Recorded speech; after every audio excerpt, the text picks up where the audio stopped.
Meera had always dreamed of becoming a writer.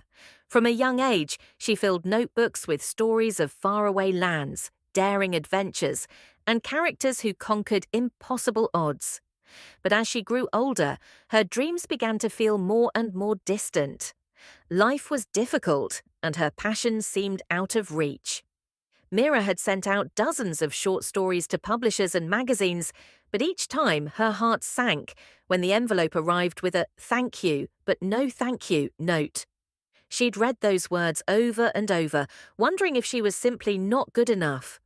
One night, after yet another rejection, Meera sat staring at her latest manuscript. The words on the page seemed meaningless. She could hear her mind whispering doubts. Why bother? You'll never make it. Maybe you're just not cut out for this. Her fingers hovered over the keyboard, but she couldn't bring herself to write another word. Her dream felt like an illusion, fading with every passing day. She thought about giving up completely. What was the point? She'd already tried so hard for so long, and nothing had worked. Meera just couldn't fall asleep. She sat by her window, the city lights flickering in the distance, and watched as the hours crept by. The silence of the night pressed in on her, heavy and suffocating. It was as if the darkness itself was mocking her, telling her that her dreams would never come true. She looked out the window, watching the sky, now a deep, velvety black. She was living that darkest hour, the quietest and most uncertain time of night. It felt as though the sun would never rise. She glanced at the clock. It was 4:30 a.m. The darkness outside seemed to grow thicker, as if mocking her once again. And then, very slowly, the color of the sky seemed to change. The first rays of light began to creep over the horizon, painting the sky in soft hues of pink and gold. Meera paused, and for the first time that night, she allowed herself to take a deep breath. It felt as though the first rays of sunlight were telling her something. Perhaps, she thought, this was her moment.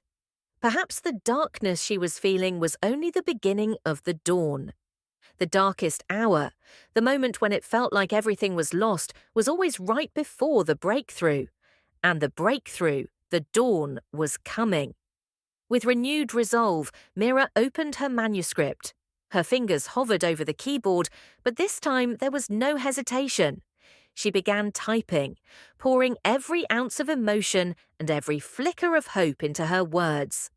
The page filled with new life as the hours passed. Later that morning, Meera sent her revised manuscript to a publisher, this time with a quiet but unshakable confidence. Weeks later, she received an email. Her heart raced as she opened it. Dear Meera, we are pleased to inform you that your story has been selected for publication. Congratulations on your perseverance and talent. We are excited to work with you. Tears filled Meera's eyes as she read the words again. It was finally happening. She had done it. She had kept going, even when it felt like everything was against her. The darkest hour had passed, and now the sun was rising on a new chapter in her life.